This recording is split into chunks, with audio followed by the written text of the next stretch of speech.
I'm Nima Rajan. Lebanon's Prime Minister Hassan Diab is appealing to all countries and friends of Lebanon to extend help to the small nation. The Prime Minister gave a short televised speech the morning after a massive explosion in Beirut's port killed at least 100 people and wounded thousands. He reiterated his pledge that those responsible for the catastrophe will pay the price. It was the most powerful explosion ever seen in the city, which was on the front lines of a civil war and has endured conflicts with neighboring Israel, as well as periodic bombings and terror attacks. I was driving around the area of where the explosion occurred. So we saw the smoke happening and we asked people what was going on. They said there was initially a first explosion that occurred in that area, but it wasn't that loud, so we couldn't hear it from where I was staying.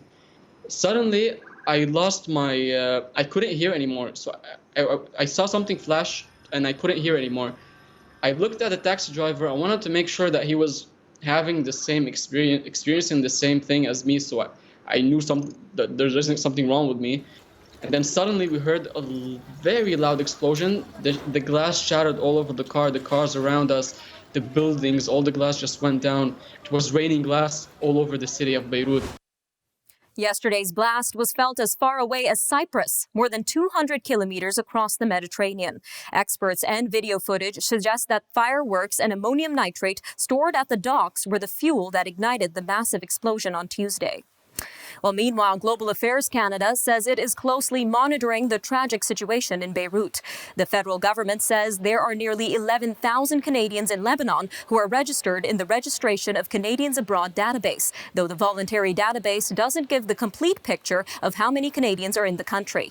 Montreal City Councillor Aref Salim has confirmed longtime Montreal resident Nizar Najarian, who recently returned to his home country, was killed in the blast.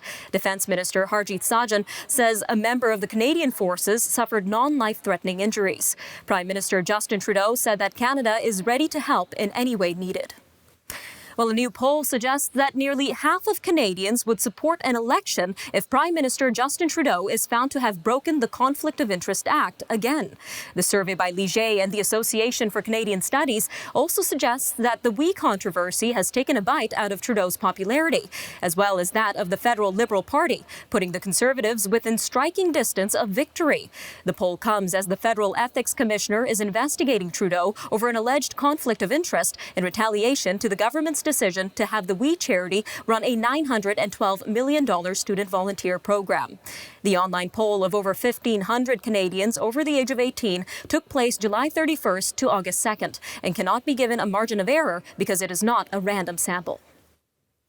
Dr. Theresa Tam says she understands the criticism around the federal COVID alert app, but she stresses that the app isn't supposed to be a comprehensive solution to the pandemic.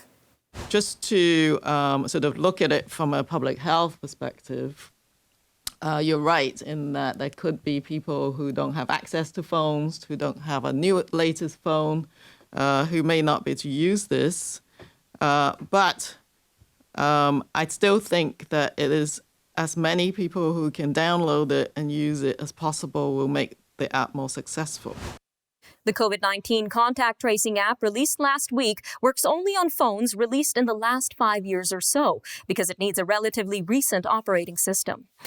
Critics say that will leave out poorer and older Canadians who are more likely to use older devices and suffer worse effects from the virus. But Dr. Tam says that younger people with newer phones are an extremely relevant target for the app.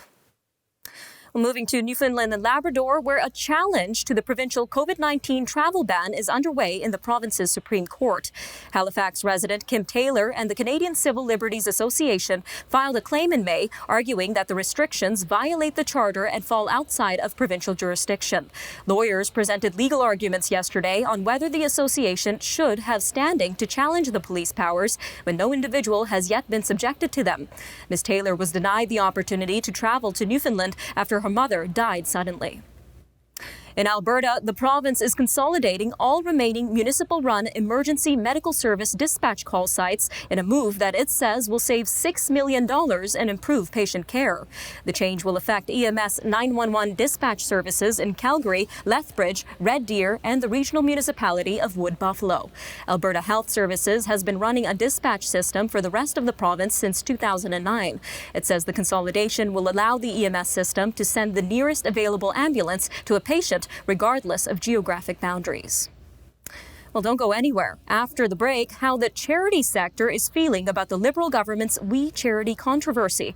I speak with the CEO of Imagine Canada, Bruce McDonald. We'll be right back.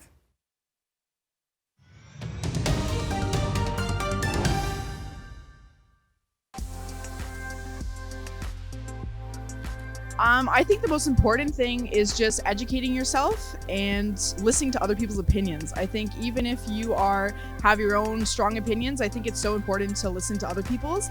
Even if you consider yourself a closed-minded person, left or right, I think it's important to listen to the other side, and I think that's how we can be inclusive and respectful.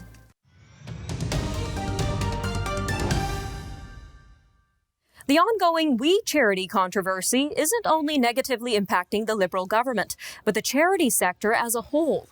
The head of Imagine Canada, a charity group that bolsters nonprofits, claims that there are rising concerns that donors will pull back on giving money or volunteering their time due to a lack of trust in how it's used. Bruce McDonald says another worry is that government groups will be hesitant to partner with charities over political concerns. He claims We Charity's structure, which involves multiple foundations and arms, isn't representative of the sector. Charities have already been hit hard by the COVID-19 pandemic, with up to $6 billion in donations expected to be cut this year, according to Imagine Canada. So how is the charity sector coping with yet another roadblock in their mission to make the world a better place? Well, joining me now is Mr. Bruce McDonald, the president and CEO of Imagine Canada. Bruce, again, thank you so much for your time today. Thanks for the opportunity. So let's start with this, Bruce. How is the charity sector reacting to the We controversy? Well, I think first and foremost, there's concern. I mean, trust is at the heart of the relationship between Canadians and charities as to whether they feel confident in terms of donating their hard-earned money or their time as volunteers.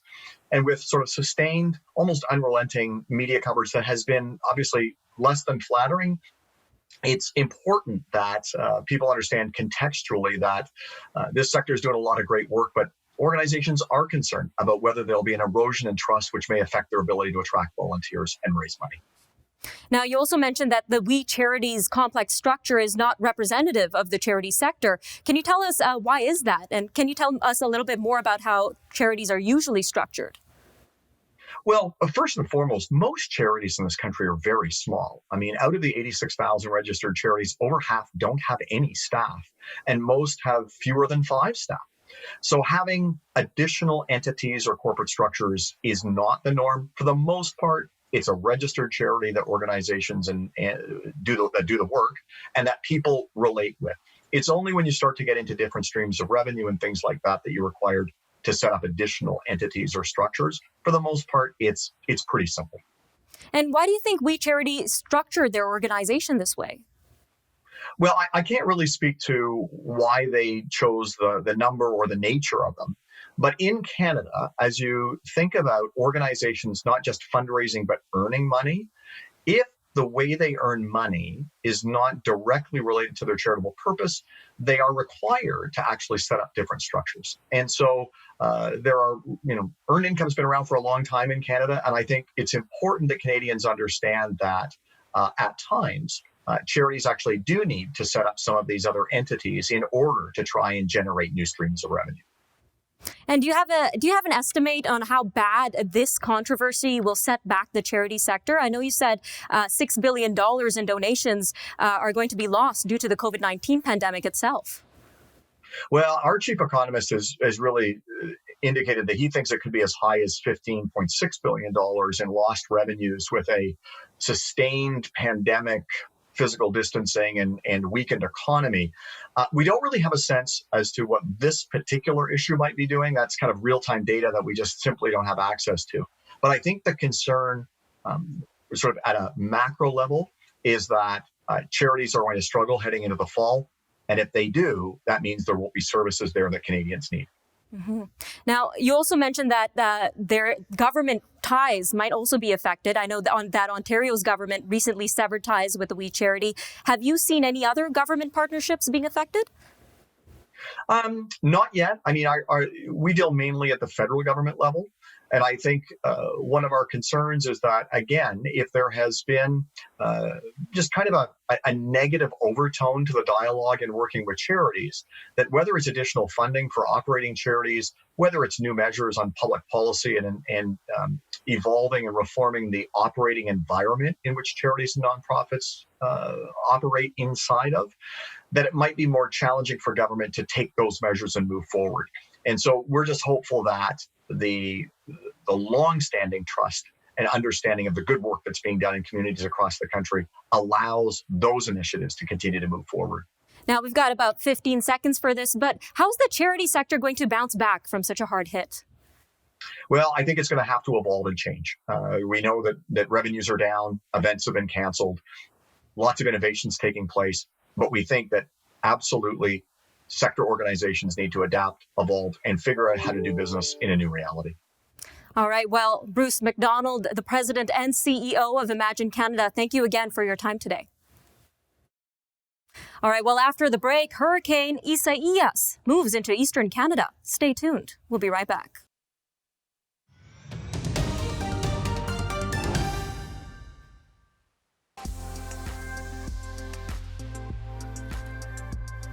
Like just experiencing like everyone's like unique cultures, and like that could involve like celebrating their holidays or enjoying festivities or events that certain like ethnic like cultures would celebrate.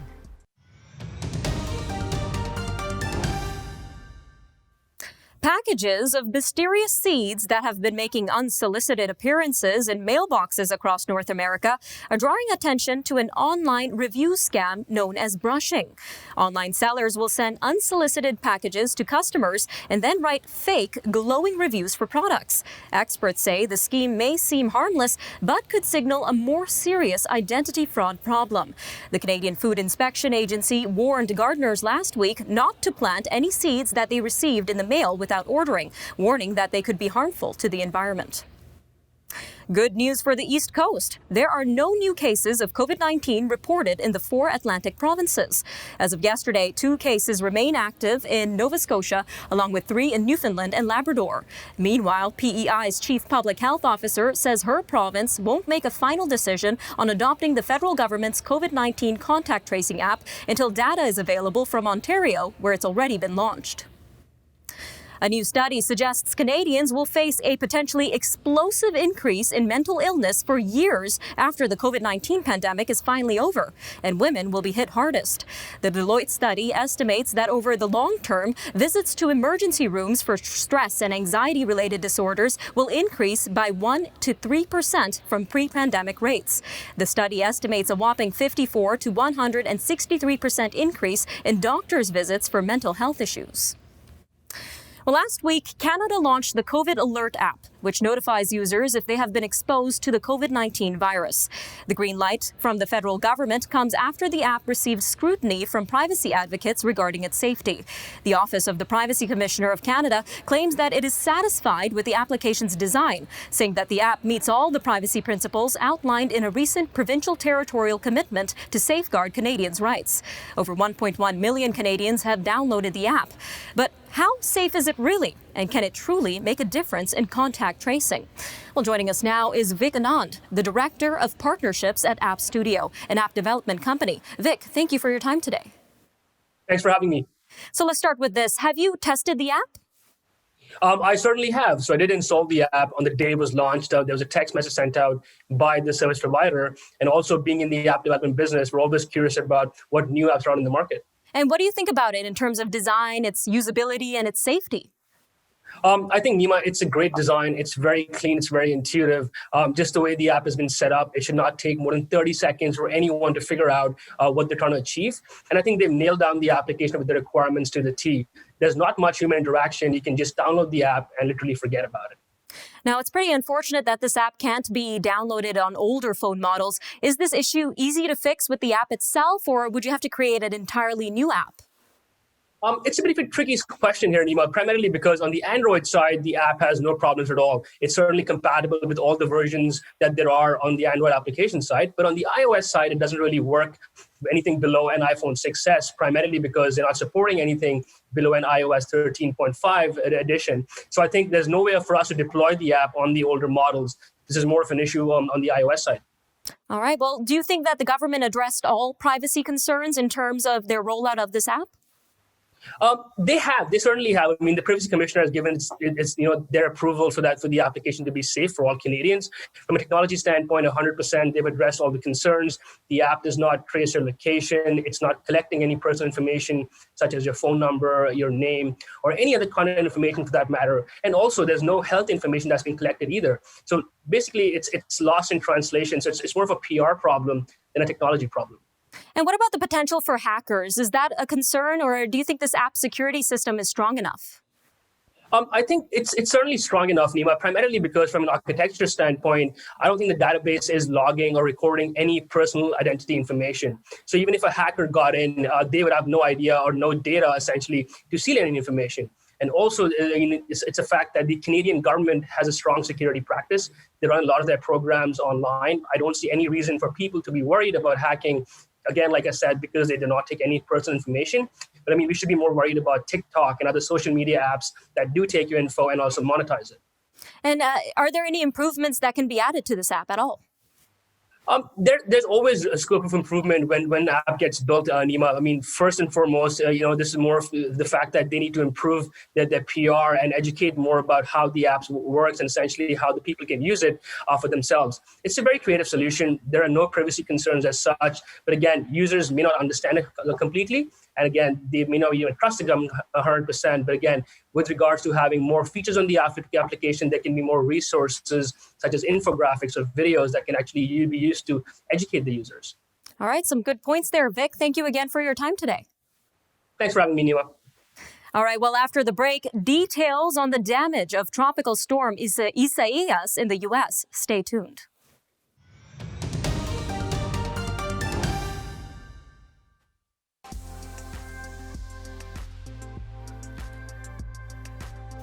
Because I feel it's pretty important to just not only look at one source of information, just like you have a whole wide world of information out there, so you have more than one place to look for. So if you're making your own decision out of just one source of information, then okay, that's fine, and you are making it yourself, but you're just looking in one spot.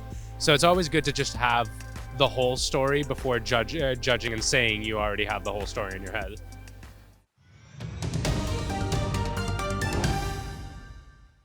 At least 6 people were killed as Tropical Storm Isaias spawned tornadoes and dumped rain along the U.S. East Coast. The storm made landfall as a hurricane in North Carolina Monday night, where it caused floods and fires that displaced dozens of people. The U.S. National Hurricane Center said just before 11 last night that the storm center was about 72 kilometers southeast of Montreal, moving northeast into Canada at about 61 kilometers per hour. Atlantic provinces have been put on alert as the storm makes landfall. U.S. President Donald Trump has signed legislation that will devote nearly $3 billion a year to conservation projects, outdoor recreation, and maintenance of national parks and other public lands. We're here today to celebrate the passage of truly landmark legislation that will preserve America's majestic natural wonders, priceless historic treasures, and that's exactly what they are. Grand national monuments and glorious national parks. This is a very big deal, and from an environmental standpoint and from just the beauty of our country standpoint. The Great American Outdoors Act received overwhelming approval by both parties in Congress. Well, meanwhile, President Trump says more Americans will be lost to COVID-19. In a Fox Business Network interview yesterday, President Trump noted the American death toll, saying somewhat prematurely that 160,000 had died from the disease caused by the virus, and saying, quote, "We're going to lose more." The president added that millions would have been lost had he not intervened. The U.S. death toll from COVID-19 stands at more than 156,000. A cruise ship carrying more than 200 people docked in a Norwegian harbor Wednesday and was ordered to keep everyone on board after a passenger from a previous trip tested positive for the coronavirus. The mayor of Bodo says the Sea Dream 1's 85 crew members will all be tested for the virus, and that authorities were weighing Wednesday whether the 123 passengers should be as well. The company that owns the ship said that former passenger had no symptoms of COVID-19 during the earlier voyage and underwent a routine virus test upon arriving home in Denmark. Turning to South Africa, where the health minister is reporting decreasing rates of new confirmed cases of COVID-19, but warns that vigilance must continue to prevent a renewed surge. South Africa has over 521,000 confirmed coronavirus cases, the fifth highest in the world and more than half of all reported cases in Africa. The country has been the first epicenter for COVID-19 in Africa, and health experts warn that the rest of the continent may see a similar spread of the disease. More than 24,000 of South Africa's healthcare workers have been infected by the coronavirus, with 181 deaths. In France, fires fueled by strong Mediterranean winds have raced across multiple towns in the Marseille region. The fires have left at least 22 people injured and forced the evacuation of 2,700 tourists, nursing home residents, and others. Thousands of firefighters battled the worst fire through the night around the Martigues area and were still working to extinguish it. 5 other fires in the area that erupted yesterday were brought under control. The cause of the fires is not known. North Korea says torrential rains are lashing the country, prompting outside concern about possible heavy damage in the impoverished region.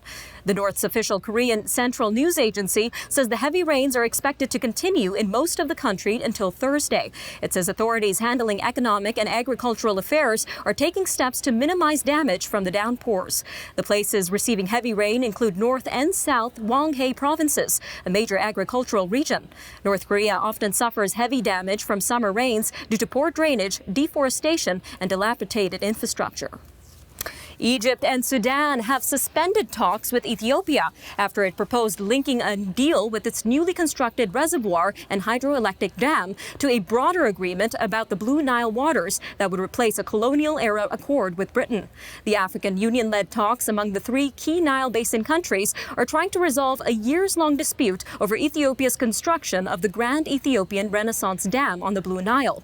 A colonial-era deal effectively prevents upstream countries from taking any action such as building dams and filling reservoirs that would reduce the share of the Nile's water to downstream countries, Egypt and Sudan. A small-scale miner in Tanzania, who had become an overnight millionaire after unearthing 2 of the biggest rough Tanzanite gemstones ever, found a month ago, has struck it rich again, digging up a third Tanzanite stone weighing 6 kilograms. That's 13 pounds, with an estimated value of $2 million. The 3 stones were discovered by Seninu Laser. The first 2 stones have an estimated value of $3.4 million. Tanzanite, with a deep violet blue color, is found only in the East African country and considered to be one of the rarest gemstones on Earth.